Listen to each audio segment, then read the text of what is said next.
Hello everyone, it's Dr. Nikki, the board certified family nurse practitioner back in the house. I hope you're all well and you're staying safe. In today's new episode, I will be talking about self-medication, the dangers of self-medication, why it is risky to self-medicate. So what is self-medication? Self-medication is an act of you treating yourself based on some symptoms that you may be experiencing. So for you to self-medicate, I believe that you may have self-diagnosed yourself as well.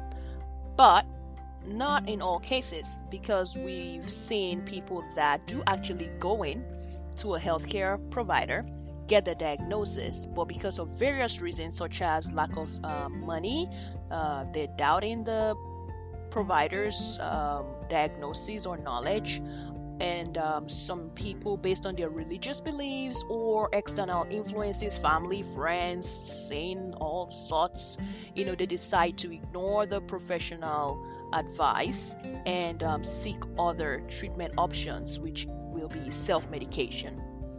All right, so what are the risks involved?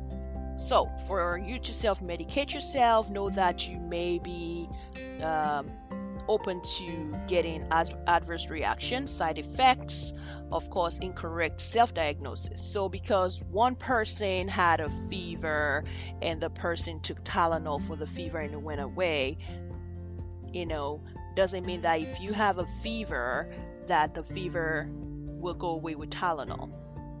All right, and if you self-medicate yourself, it means that you are open to adverse reactions, just like I said before. So some people will take medications and they will have adverse reaction to the medication, they will have side effects of the medication, and they're also open to drug interactions, or even drug food interactions. So when I say drug meaning that you take a medication, for example Tylenol or ibuprofen, or you take any type of cold remedy, and then you are on some sort of medication, maybe for a health condition that you have. Maybe you have diabetes, high blood pressure, cholesterol, and you're on a certain medication for that. So you're opening yourself up to drug interactions, meaning that the medication that you are self-medicating yourself with can interact with the prescription medication that you're on. All right, and also the same thing with drug food interaction, meaning that there's some medications, if you take them without knowing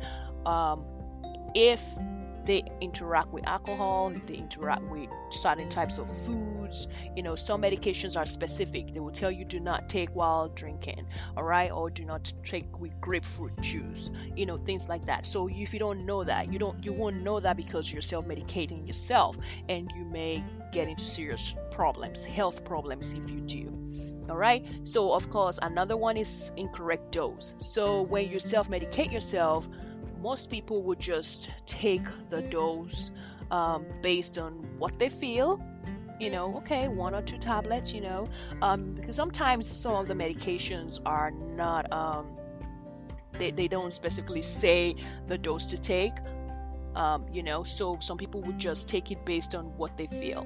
All right, some medications that you may take, even some herbal remedies that you may take, because that is part of self-medication too.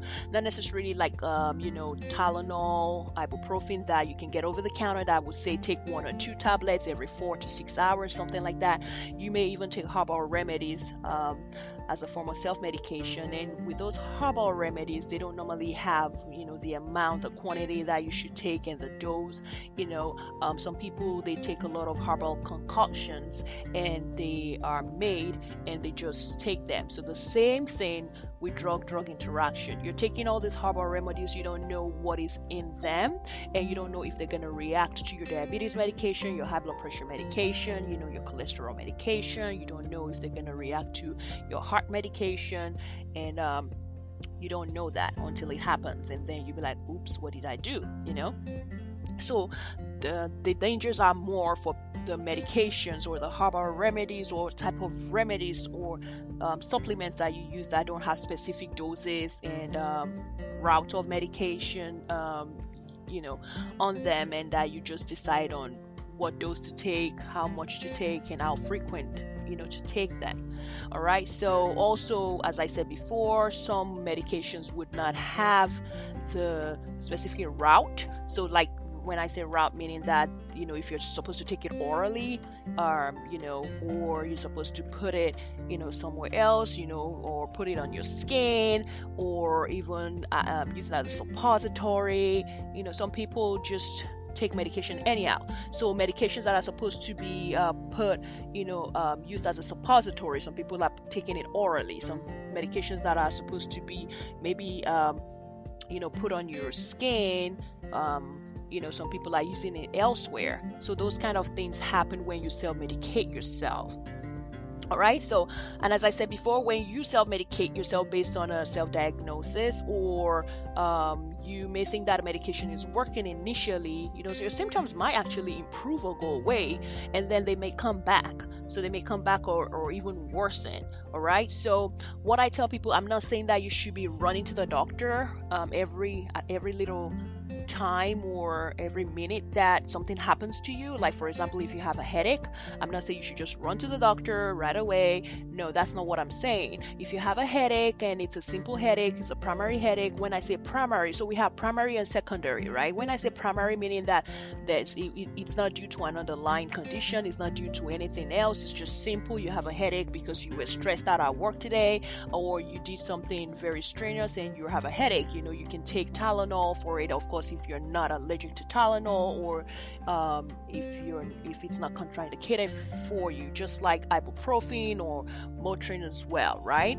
Okay, so but of course, if the headache keeps coming back like every single day and it's not going away, or you take the medication, it relieves you for like 1 or 2 hours and it comes right back, and it goes on and on and on, then that's concerning. That's very concerning, because you may have a secondary headache. So secondary headaches mean that it's due to an underlying medical condition or underlying cause, and those can be very, very bad. So you want to find out what is causing your headaches. If the headaches is coming back and the headache is not going away even after you treat it. All right. Okay, so as I said before, a lot of people abuse medication, just because they want to self-medicate themselves. They abuse medication, and you need to be very careful so that you do not fall victim. All right, so a lot of people abuse NSAIDs. NSAIDs are non-steroidal anti-inflammatory drugs, such as Motrin, ibuprofen, like I mentioned before, and a lot of people abuse that. They just use it at any slight chance they get. They use it and they just keep using it and using it. Okay, but you should know that NSAIDs should be used with caution. They can cause GI bleeding, ulcers. You should not take it on an empty stomach. All right, and then if you continuously use NSAIDs, you can actually increase your blood pressure. Some people would take Motrin, ibuprofen every single day, and then they will wonder why their blood pressure is higher. All right, so things like that, you need to be very cautious and very careful about what you put into your body. Okay, and the dangers of self-medication, as we are discussing today.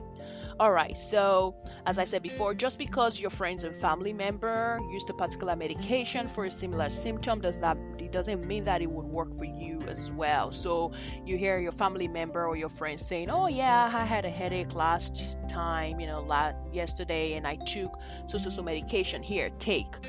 Yes, that is you have to be very, very careful about taking medications from friends and family. All right, and you can't just say because somebody used the medication, then it's going to be okay for you. No. So do not take medications from friends and family. Do not use their leftover medication. Do not use their leftover antibiotics. Do not do that, because when you do that, you do not know how it's going to react with you. As I said before, you have your own medical problems going on, especially if you have chronic diseases like diabetes, high blood pressure, cholesterol. You do not know if you're allergic to that particular medication, all right, because you may be allergic to that particular medication, so you don't know. But when you go to a trained healthcare provider, when you go to a professional, they will be able to know your allergies. They will be able to tell you what to avoid, what to take, and they will be able to know if your medications interact. They were able to tell you drug interactions, don't do this, do why, while you're taking this medication, don't take this and that. But you wouldn't know that if you just take medications from friends and family just because they used it and it worked for them. All right, so please be very careful about that. So as I said before, just because something worked for somebody else does not mean that it's gonna work for you. All right, and as I said before, do not use other people's medication because you may be allergic to the medication and it may not work for you, and it may have a reaction to the medication. It may interact with the medications that you're on. If you have any kind of health condition that you're already taking medication on. All right, and then we say also that do not abuse antibiotics. So you do not want to abuse antibiotics. Some people, when they feel down, just slightly sick or ill, they just say, oh, I need to take an antibiotic, I need to take this and I need to take that. And some people use leftovers. Maybe they were treating an ear infection like last year or 2 years ago and they didn't finish their bottle of medication. They go get it and they use it. Some people feel, you know what, I might have a UTI, let me go use the medication that I used 3 years ago. Okay, my sister had a UTI and she didn't use our medication, let me go and get it. Or the sister was like, hey, you have a UTI, it seems like you have a UTI, here's my medication, I didn't finish it last time.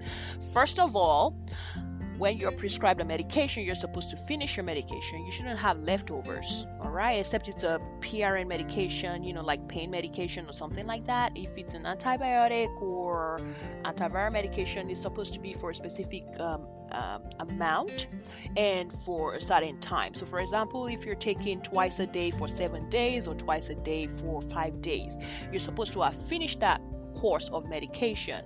The reason why a lot of people have problems with reinfection is that they do not finish their medication. So you're giving 7 days worth of medication, and after the third day you feel like you're better, your symptoms have gone away, and you decide not to complete the 7 days. So what that means is that you did not complete your dose. You might get get the infection back. All right. So you shouldn't have those kind of medications left over to begin with. Now it would be very bad of you to go and give that to somebody else to take because they're having similar symptoms like you did. That's very bad. So because you don't know if they're allergic to that particular medication, you don't know if the infection they have is the same type of infection you have, and you don't know if this particular antibiotic will work for them. All right, so each person is different. Everybody doesn't react the same way to medication, and everybody will not take the medication the right way. So if you took your medication for 5 days, maybe your infection will require 7 days or even 10 days. You don't know that because you're self-medicating yourself. And so also the most important thing about antibiotics is resistance. So when I say resistance, it means that you keep taking all these medications and all these antibiotics without a healthcare provider's knowledge, all right, and or guidance, and then you just abuse the medication. So your body builds, you kind of like cause a problem where there's antibiotic resistance, meaning that when you do actually have a problem that is supposed to be treated with the antibiotic that you abuse, now it wouldn't work. It wouldn't work for that infection anymore because you've abused it so much that it would not work for it anymore. And then they would have to start figuring out how to treat you because the primary medication that is used for that particular ailment that you have, it's not working. All right? The antibiotic for it is not working. So now you've built resistance. All right, so that's why we say do not self-medicate yourself. Do not self-diagnose yourself. All right, if it's a primary issue, simple issue, or I have a headache, or I was stressed out, yes, you can take Tylenol, ibuprofen, as long as you it's not contraindicated for you, as long as you don't have liver problems, or the doctor has told you never to take Tylenol, aspirin, ibuprofen. If you don't have any GI problems, if you don't have GI bleeding, things like that, you can take it. But then when the problem keeps recurring, when you keep having headaches, continuous headaches, then that's a problem, and it's not going away with the medication that you're taking. That's a problem. So do not self-medicate yourself. Do not self-diagnose yourself. Seek advice or consult with a healthcare provider. All right. Also, I wanted to say that antibiotics will not work for viral infections and vice versa. So a lot of people, as I said before, anything that they have, even in the hospital setting, the clinic setting, we see a lot of people saying, I just need antibiotics, just give me antibiotics. No, it doesn't work that way. Not everything is treated with antibiotics. If you treat everything with antibiotics, then as I said, you can be resistant. So no, not everything is treated with antibiotics. Not every illness that you have should be treated with antibiotics. Not, it's just amazing how you would see a lot of people just have this faith in antibiotics that once they get it, all their problems are solved. It doesn't work that way. If you have a viral infection, it should be treated with an antiviral medication. If you have a fungal infection, it should be treated as such. If you have an bacterial infection, then it will be treated with the correct antibiotic for it. So if you don't have a viral infection and you think that an antibiotic will work for it, you're mistaken. It will not work. You may think that it would, or you may take the medication and feel a little bit better, but then it's not working for a viral infection. All right, so please be very careful. So also, in terms of the dangers of self-medication, a lot of people just try to take medication based on what other people have told them. As I said, external influences from friends and family. Oh yeah, you know what, I was TCC, that is trying to conceive. I was TCC 3 years ago and I took this medication and it helped me. All right, and then you go out of your way to go and look for the medication and start taking it. All right, that is so wrong.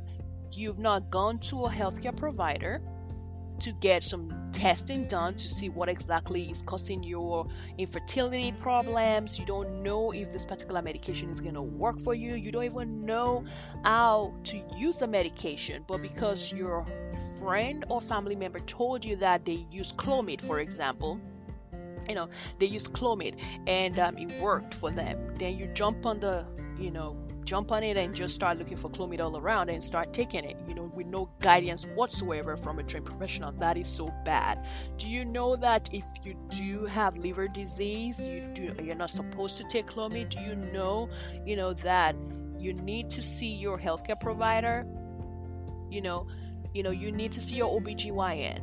Because all of these medications, if you take certain types of medication that you're not supposed to take even while you're pregnant, things may seem like, oh, it's just Tylenol, or it's just ibuprofen, it's just aspirin that I'm taking, it's not right. You're supposed to first consult with, that's why they tell you whenever you're pregnant, if you need to take medication, let your OBGYN know the type of medication you want to take or what your symptoms are, and they will be able to guide you appropriately to tell you, okay, if you have fever, if you have a cold during pregnancy, take so medication, do not take that's why they tell you that, because some medications may react badly to you and it may cause you to go into preterm labor. It may cause you to have a miscarriage. It may even cause fetal death and even harm you as the pregnant patient. So be very careful with taking medications while you're pregnant or when trying to conceive. All right, so the last thing that I want to mention is some people also self-medicate. I don't know if you want to call this medication, but it's a kind of self-treatment. All right, self-treatment. So I've heard a lot of people self-vacuuming their vagina to end their periods. That's a no-no. There are a lot of dangers to it. All right, you cannot do that. You want to end your periods, you should seek help from a healthcare provider on how to lessen your period. All right, okay, if you're really concerned about that your period is too lengthy or it goes on for days and days and days and you want to shorten your period, there are other ways that you could do that, so you should talk to your healthcare provider about that. All right, not you just taking it upon yourself to start self-vacuuming your vagina because you want to end your period, because that is very dangerous. You could cause shock. You can damage your internal organs, and you can even lead to death and hospitalizations. You could even suck out some of your internal organs that you didn't expect to come out. All right, you're trying to self-vacuum your vagina to end your periods, and then you're causing more damage to yourself. So it could cause a lot of health problems for you. All right, so please try not to self-medicate yourself. try to seek or consult with a healthcare professional who knows what they're doing. And also, as I said before, whenever anybody is telling you to do things a certain way because they're your friends and your family and they care about you and they love you, tell them that you would rather seek professional help and go with that. All right, so I hope this helps, and I hope now that you know the dangers of self-medication, you will not be self-medicating yourself anymore, and you will not be self-diagnosing yourself anymore as well. Take care of yourself, and I'll catch you in the next one. Bye bye.